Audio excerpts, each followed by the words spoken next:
Albert Einstein 20वीं शताब्दी के सबसे महान व्यक्ति थे। उनका जन्म 14 मार्च 1879 को जर्मनी में एक यहूदी परिवार में हुआ था। वो एक एबनॉर्मल चाइल्ड थे जिनके सर का साइज बहुत बड़ा था। बचपन से ही सभी उन्हें मंदबुद्धि समझते थे। 4 साल तक तो उन्होंने बोलना भी शुरू नहीं किया था। वे हमेशा खोए खोए से रहते थे। बचपन से ही उन्हें ताश के पत्तों का घर बनाना बहुत पसंद था।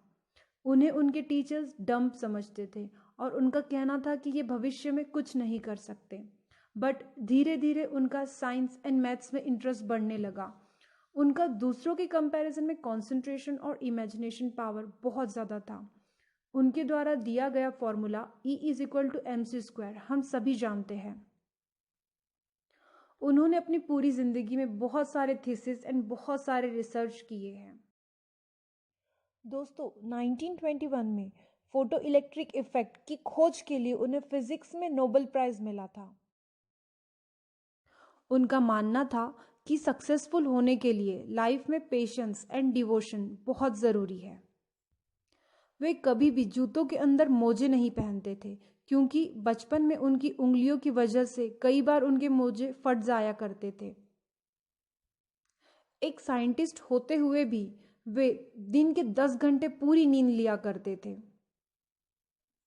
उनके लिए उनका ब्रेन एक लैब की तरह था और उनकी पेन ही उनका इंस्ट्रूमेंट थी। 18 अप्रैल 1955 को उनकी डेथ हो गई। उसके बाद एक पैथोलॉजिस्ट डॉक्टर थॉमस हार्वे ने ऑटोप्सी करते वक्त उनका ब्रेन चुरा लिया उस पर रिसर्च करने के लिए, जिसके बाद उन्हें हॉस्पिटल से निकाल दिया गया।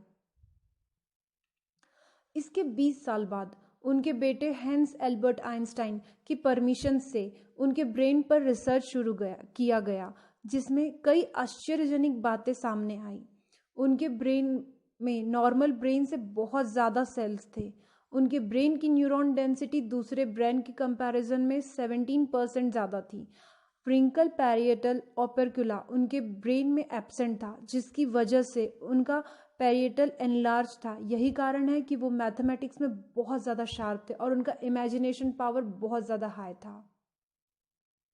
दोस्तों, आइंस्टाइन एक बहुत जीनियस साइंटिस्ट थे और इसीलिए उनका जन्मदिन दैट मीन्स 14 मार्च 1879 हर साल जीनियस डे के रूप में मनाया जाता है।